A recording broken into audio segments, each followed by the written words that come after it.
Wisdom Toolkit。 こんにちは。文化の翻訳家の吉澤智です。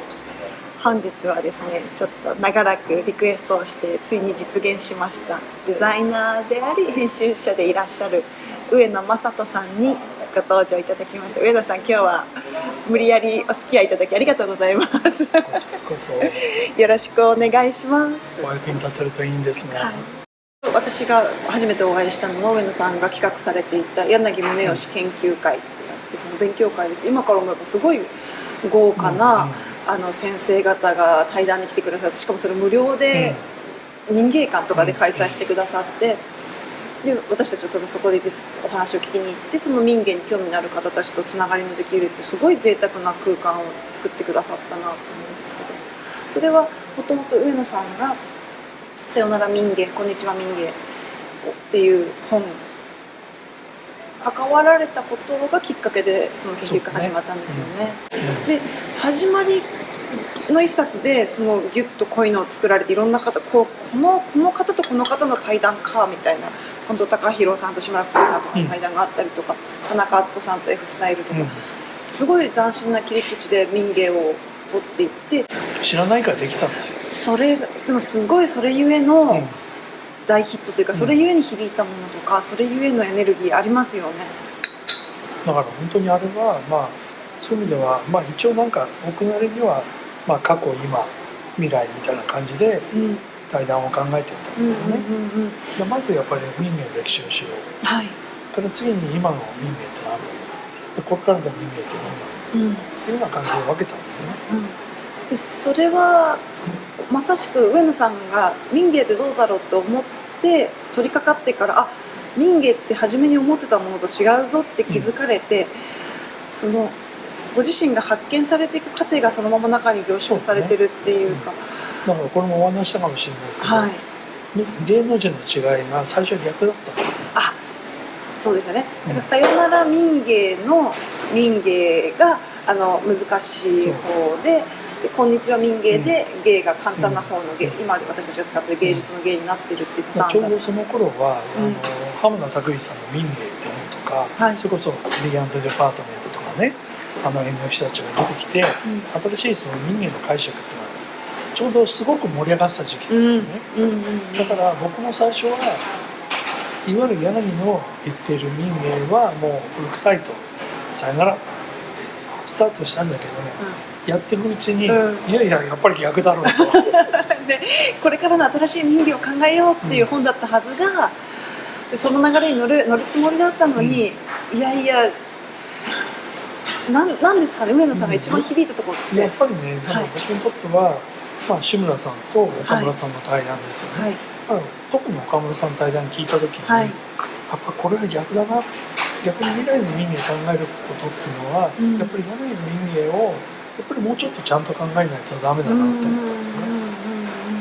ね。でひっくり返した。そうですよね。岡村美穂子さんの対談でなんか一番印象的に残ってるシーンとかありますか？千宗屋さんとお茶に絡めて対談なさったじゃないですか。お茶の悟るための方便よねっておっしゃったんですよ。すごいなと思って。で千さんも、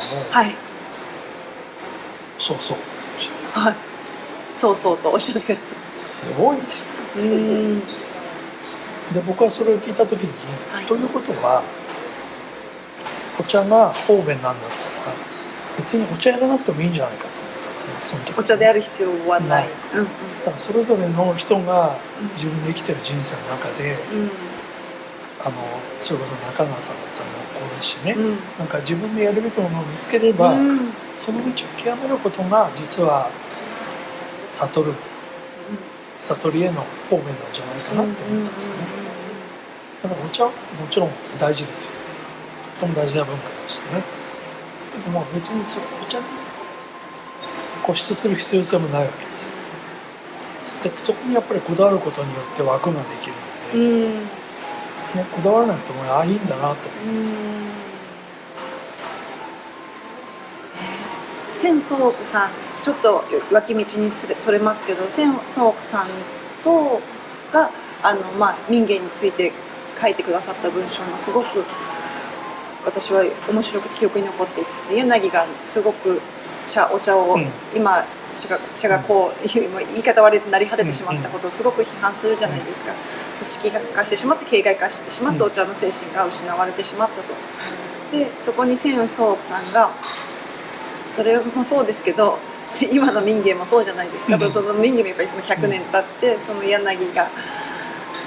やっぱり形骸化組織になってしまって形骸化してしまってどれだけ今の人が柳のその精神をね分かって継いでいるのかっていう形にこだわってばかりいないですかって。で柳だってあんなにお茶を批判するのであればもっとお茶の世界で中心で旗を振ってほしかったし、柳に言ってることをあながち間違いともおっしゃってないんですよね、千宗さんは。それがすごい私は印象的に残っていて、だから今の民芸もね含めて誰が真ん中で旗を振るのかとかそれも含めてなんですけど、やっぱりどうしても組織ってなるとね、やっぱりそうなるんですよね。でよくこれも言ってることですけど、結局民芸をダメにしたのは民芸協会じゃないかねって僕は思ってるんですけども、絶対内側からこういう話出てこないですね。そうですね。あれだ、私この前白洲雅子さんの「着物美」を読んでいて、で伝統っていうのは何て書いてあったかな、伝統っていうのは結局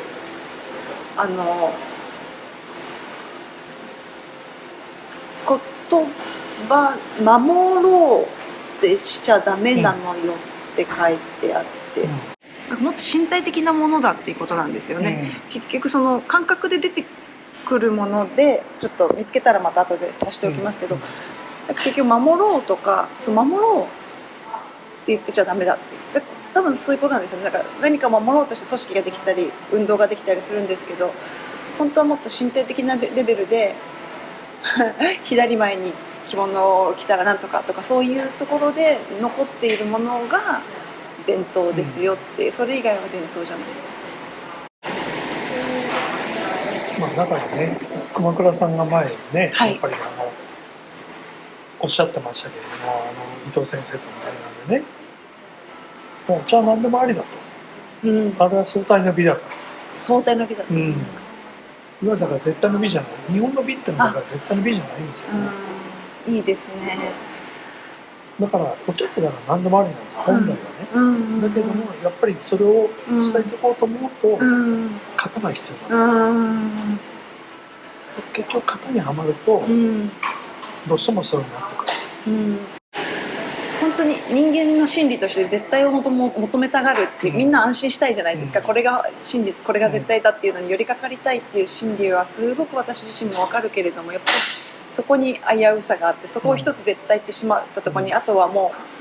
あれですよね、それからは加工の一途しかないわけで、そこをもう崩しながら常に